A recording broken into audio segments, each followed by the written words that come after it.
Olá! Estamos de volta, mais uma semana de leitura e hoje nós vamos ler a parte 19 do nosso livro e vamos nos despedir do alquimista. Oh, pois é o último pedacinho, tá bom? Vamos lá. Quero lhe contar uma história sobre sonhos, disse o alquimista. O rapaz aproximou seu cavalo. Na Roma antiga, na época do imperador Tibério, vivia um homem muito bom que tinha 2 filhos. Um era militar e, quando entrou para o exército, foi enviado para as mais distantes regiões do império. O outro filho era poeta e encantava toda Roma com seus belos versos. Certa noite, o velho teve um sonho. Um anjo lhe aparecia para dizer que as palavras de um de seus filhos seriam conhecidas e repetidas no mundo inteiro, por todas as gerações vindouras. O velho homem acordou agradecido e chorando naquela noite, porque a vida era generosa e havia lhe revelado uma coisa que qualquer pai teria orgulho de saber. Pouco tempo depois, o velho morreu ao tentar salvar uma criança que ia ser esmagada pelas rodas de uma carruagem. Como tinha se comportado de maneira correta e justa por toda a sua vida, foi direto para o céu e encontrou-se com o anjo que havia aparecido em seu sonho. Você foi um homem bom, disse-lhe o anjo. Viveu sua existência com amor e morreu com dignidade. Posso realizar agora qualquer desejo que tenha. A vida também foi boa para mim, respondeu o velho. Quando você apareceu em um sonho, senti que todos os meus esforços estavam justificados, porque os versos de meu filho ficarão entre os homens pelos séculos vindouros. Nada tenho a pedir em meu benefício. Entretanto, todo pai se orgulharia de ver a fama de alguém que ele cuidou quando criança e educou quando jovem. Gostaria de ver, no futuro distante, as palavras do meu filho. O anjo tocou no ombro do velho e os dois foram projetados para um futuro distante.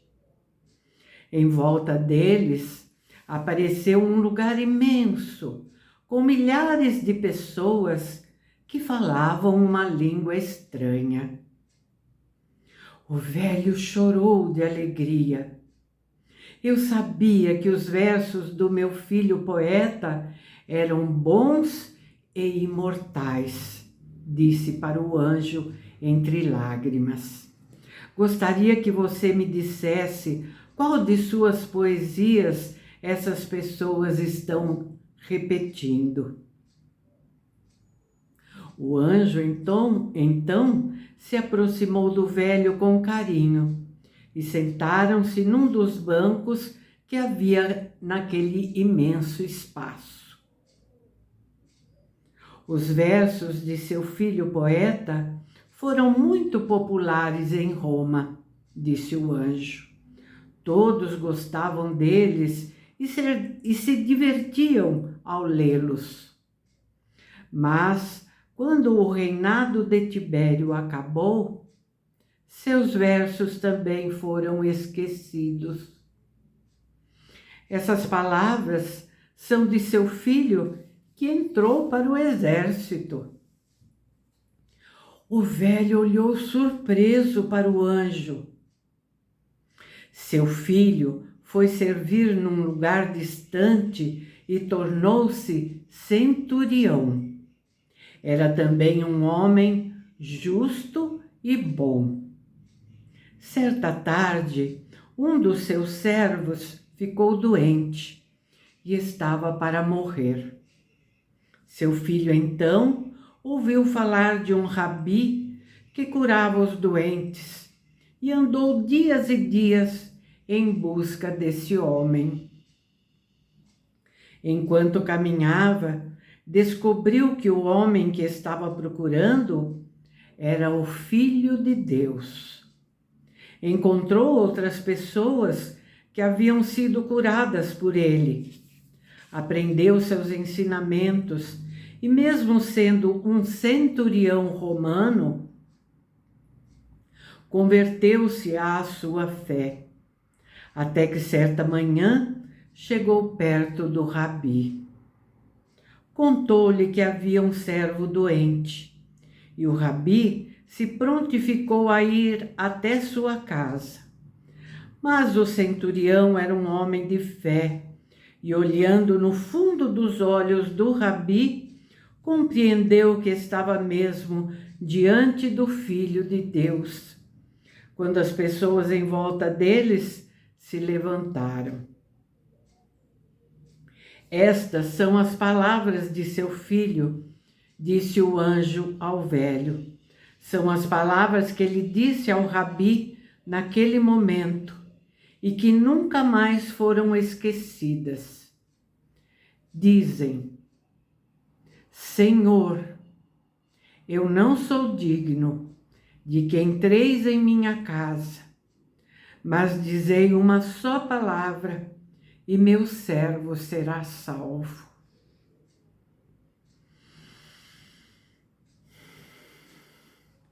O alquimista moveu seu cavalo.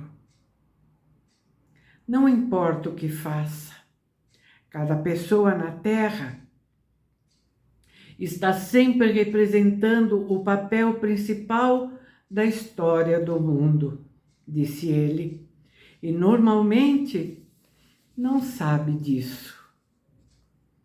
O rapaz sorriu. Nunca havia pensado que a vida pudesse ser tão importante para um pastor. Adeus, disse o alquimista. Adeus, respondeu o rapaz. O rapaz caminhou 2 horas e meia pelo deserto, procurando escutar atentamente o que seu coração dizia. Era ele que iria revelar o local exato onde o tesouro estava escondido.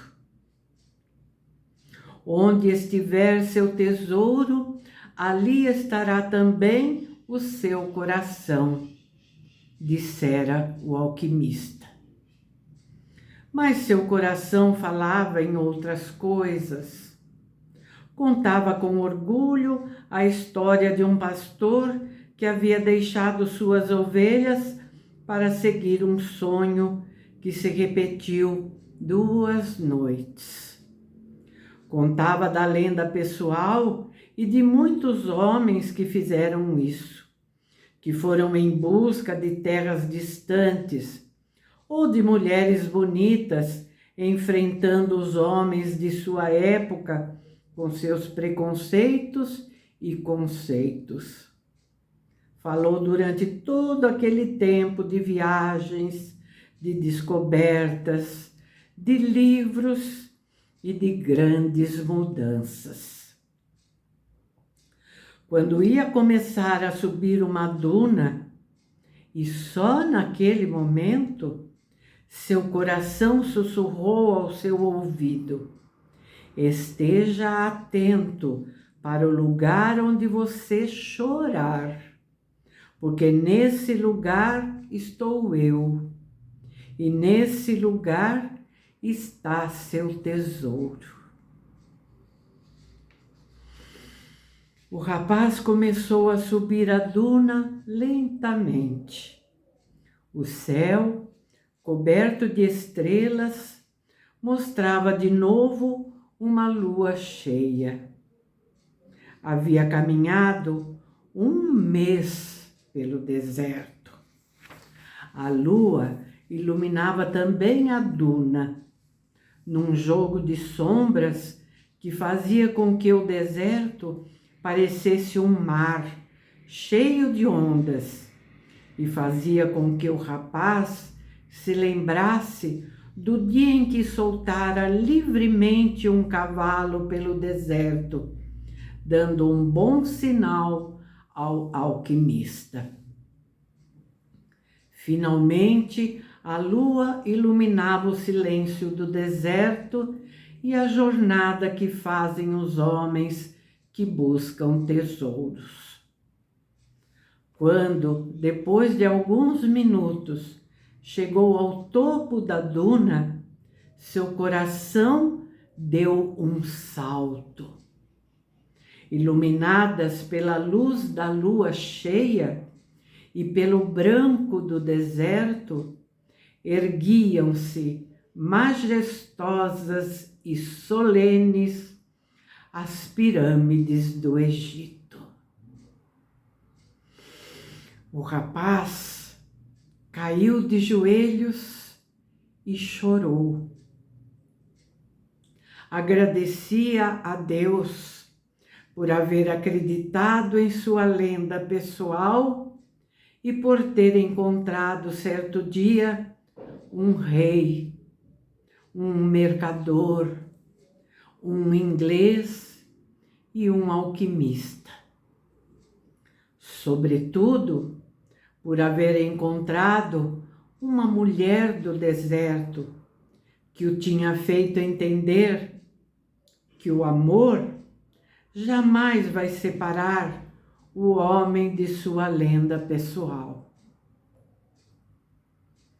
Os muitos séculos das pirâmides do Egito contemplavam do alto o rapaz. Se ele quisesse, podia agora voltar ao oásis, pegar Fátima e viver como simples pastor de ovelhas. Porque o alquimista vivia no deserto, mesmo compreendendo a linguagem do mundo, mesmo sabendo transformar chumbo em ouro. Não tinha que mostrar a ninguém sua ciência e sua arte. Enquanto caminhava em direção à sua lenda pessoal, havia aprendido tudo de que precisava e vivido tudo o que tinha sonhado viver. Mas tinha chegado ao seu tesouro, e uma obra só está completa quando o objetivo é atingido. Ali, naquela duna, o rapaz havia chorado. Olhou para o chão e viu que no local onde caíram suas lágrimas, um escaravelho passeava. Durante o tempo que passara no deserto, tinha aprendido que no Egito os escaravelhos eram o símbolo de Deus. Ali estava mais um sinal. E o rapaz começou a cavar. Depois de lembrar-se do mercador de cristais, ninguém conseguiria ter uma pirâmide no quintal, mesmo que amontoasse pedras por toda a vida.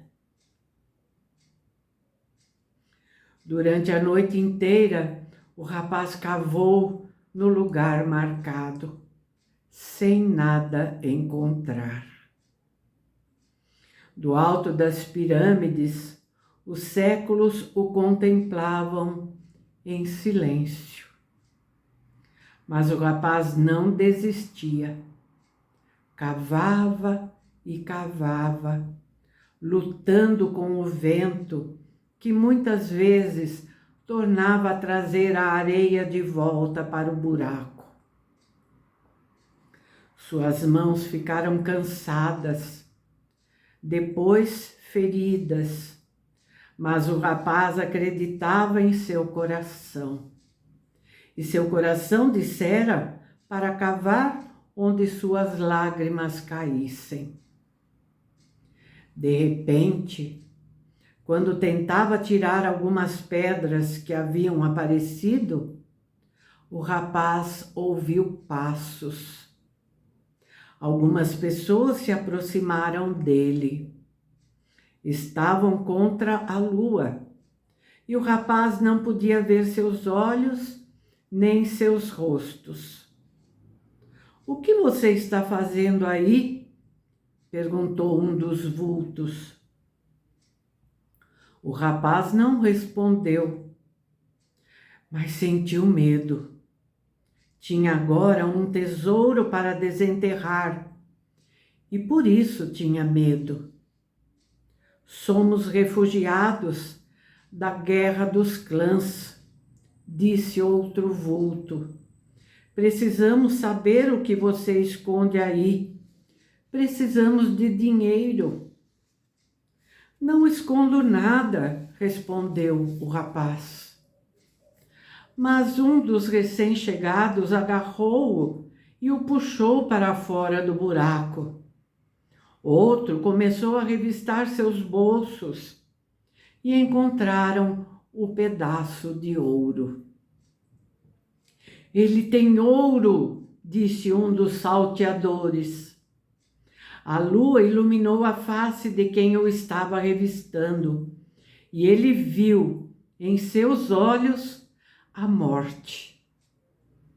"Deve haver mais ouro escondido no chão", disse outro. E obrigaram o rapaz a cavar. O rapaz continuou cavando, sem nada encontrar. Então começaram a bater no rapaz. Eles o espancaram até que aparecessem no céu os primeiros raios do sol. Sua roupa ficou em frangalhos e ele sentiu que a morte estava próxima. "De que adianta o dinheiro se tiver que morrer? Poucas vezes o dinheiro é capaz de livrar alguém da morte", dissera o alquimista. "Estou procurando um tesouro", gritou finalmente o rapaz. E mesmo com a boca ferida e inchada de pancadas, contou aos salteadores que havia sonhado 2 vezes com um tesouro escondido junto das pirâmides do Egito. O que parecia o chefe ficou um longo tempo em silêncio. Depois falou com um deles. "Pode deixá-lo. Ele não tem mais nada. Deve ter roubado este ouro." O rapaz caiu com o rosto na areia. 2 olhos procuraram os seus. Era o chefe dos salteadores, mas o rapaz estava olhando as pirâmides. "Vamos embora", disse o chefe para os outros. Depois virou-se para o rapaz. "Você não vai morrer", disse. "Vai viver e aprender que o homem não pode ser tão estúpido. Aí, neste lugar onde você está, eu também tive um sonho repetido há quase 2 anos. Sonhei que devia ir até os campos da Espanha, buscar uma igreja em ruínas, onde os pastores costumavam dormir com suas ovelhas, e na qual havia um sicômoro crescendo dentro da sacristia. Se eu cavasse na raiz desse sicômoro, haveria de encontrar um tesouro escondido.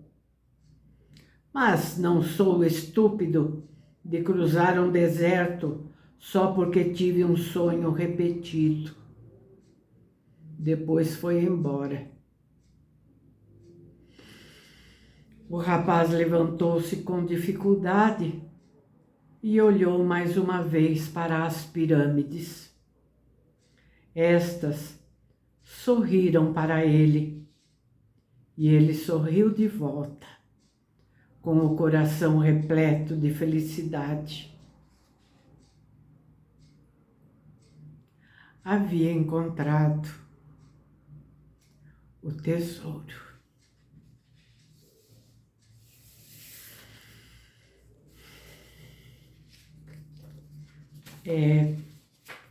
Tem umas palavras finais aqui, tá? O vídeo vai ficar um pouquinho mais longo, mas faz parte, né? O rapaz chamava-se Santiago. Chegou à pequena igreja abandonada quando já estava quase anoitecendo. O sicômoro ainda continuava na sacristia e ainda se podiam ver as estrelas através do teto semidestruído.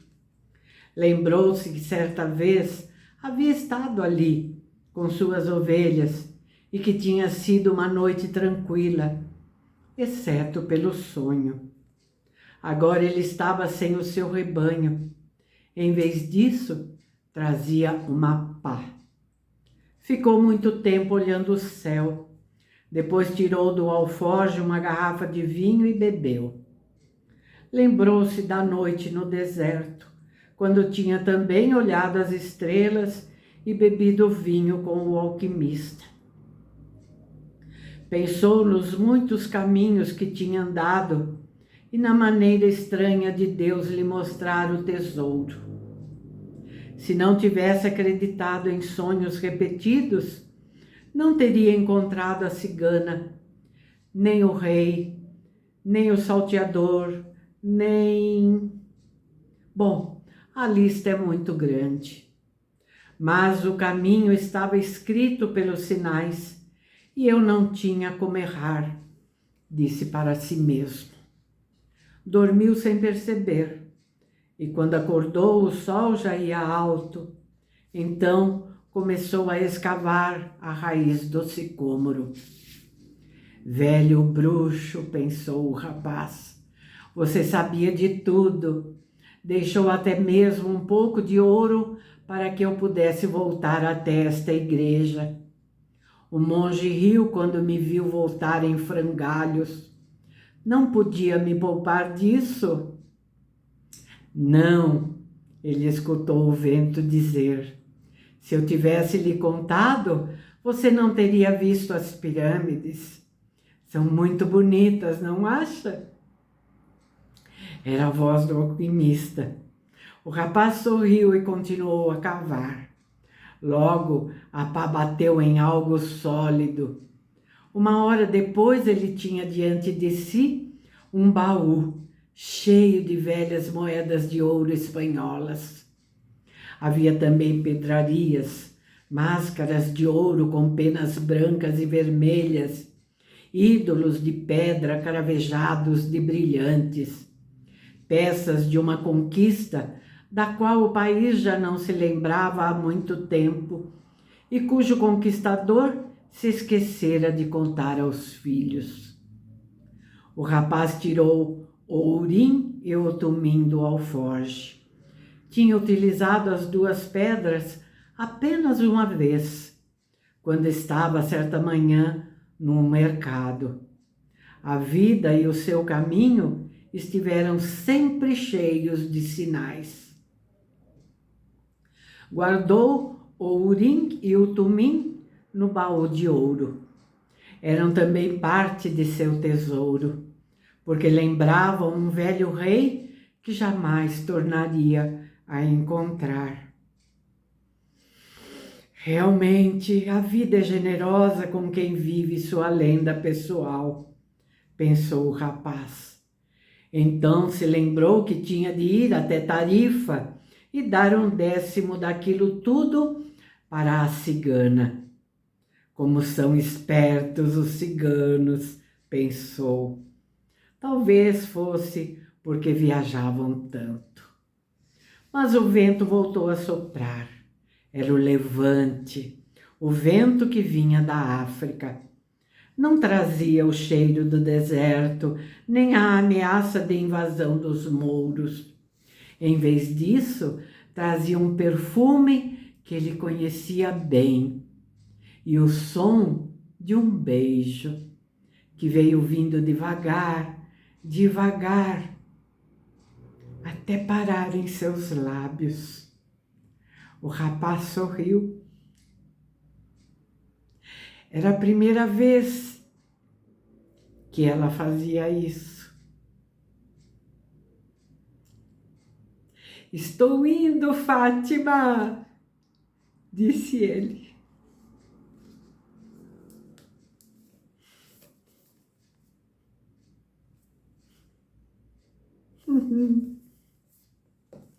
Que lindo final, né?